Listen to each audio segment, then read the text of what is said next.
कबीर ज्ञान के दीप जले इस चैनल में आप सबका तहे दिल से स्वागत है। भाइयों, मित्रों, दोस्तों, मनुष्य का मुख्य उद्देश्य सिर्फ केवल मुक्ति और मुक्ति पाना होता है। भाइयों, बाकी जो कुछ भी कर रहे हो ये सब काल का बनाया हुआ जाल है। मुख्य उद्देश्य क्या है? परम तत्व में जब कर्तृत्व ही नहीं है तो फिर करणी शुद्धि अशुद्धि उसमें क्या मतलब? सब के सब कारक प्रकृति के कार्य हैं। कारक क्रिया की सिद्धि में काम आता है। क्रिया से अतीत में कैसे काम आएगा? परमात्मा प्राप्ति के में अंतःकरण की शुद्धि की आवश्यकता नहीं है।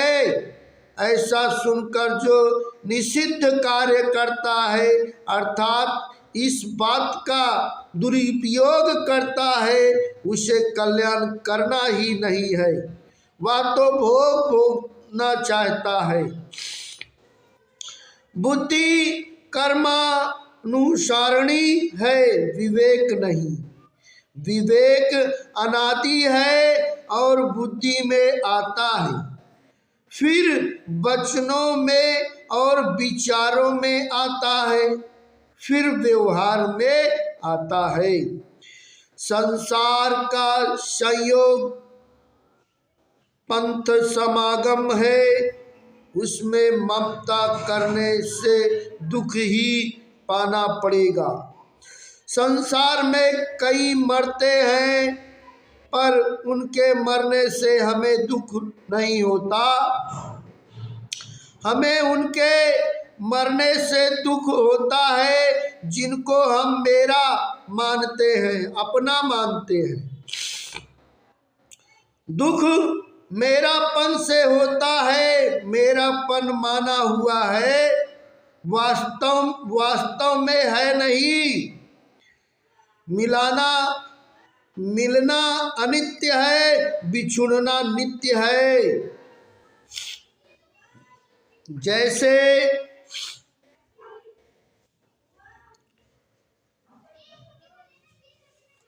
है वैसा जानने का नाम ज्ञान है। संसार का संयोग अनित्य है, वियोग नित्य है, परमात्मा का योग नित्य है।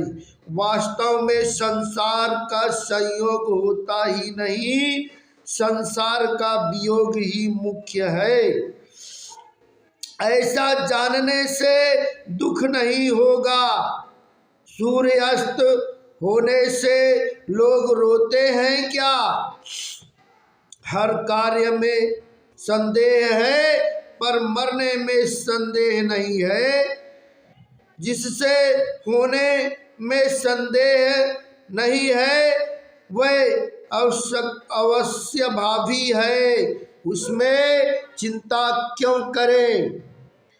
यह मृतलोक है, इसमें सब मरने वाले रहते हैं।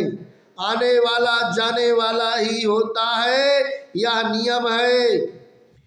संयोग होते ही वियोग शुरू हो जाता है।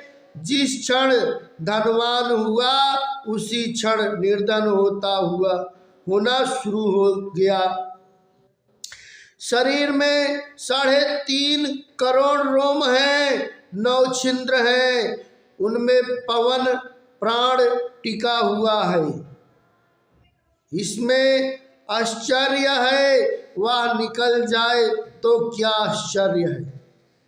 अर्थ धर्म काम और मोक्ष, इन चारों के अंतर्गत मनुष्य की सब इच्छाएं आ जाती हैं। अर्थ और काम की प्राप्ति में प्रबंध की आवश्यकता है। धर्म और मोक्ष की प्राप्ति में पुरुषार्थ की आवश्यकता है। सत्संग से अंतःकरण शुद्ध होता है और स्वभाव ठीक बनता है। शास्त्र पढ़ने से मनुष्य बहुत बातें जान जाएगा, पर स्वभाव नहीं सुधरेगा। स्वभाव सुधरेगा परमात्मा प्राप्ति का उपदेश होने से। रावण बहुत विद्वान था, कई विद्याओं का जानकार था, पर उसका स्वभाव राक्षसी था। वेदों पर भाष्य लिखने पर भी उसका स्वभाव सुधरा नहीं, कारण कि उसका उद्देश्य भोग और संग्रह था, परमात्मा प्राप्ति नहीं। जैसा स्वभाव होता है वैसा ही काम करने की प्रेरणा होती है।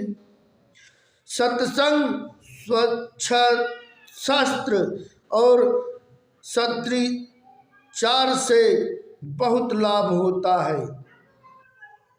मैं सत्संग को मुख्य मानता हूँ। सत्संग से बड़ा लाभ होता ही नहीं। शास्त्रों में संतवाणी से सत्संग और नाम जाप की बड़ी महिमा आती है। दोनों में सत्संग से बहुत जल्दी लाभ होता है। पुस्तक पढ़ने से उतना बोध नहीं होगा जितना सत्संग से होता है।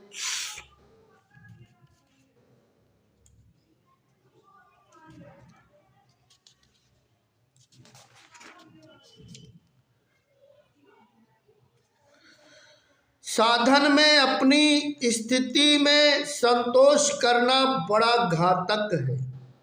संसार निरंतर जा रहा है, उसको सत्ता महानता देना गलती है। कोई भी चीज सदा साथ रहने वाली नहीं है, यह सबका अनुभव है। कम से कम अपने अनुभव का तो आदर करना चाहिए। हर समय भगवान को याद करो। गुरु का लिखाया हुआ मंत्र लिखते रहो। हरदम सावधान रहो, ना जाने कब जाना पड़े। सावधान करने के लिए ही यह सत्संग है। सतनाम साहिब बंदगी।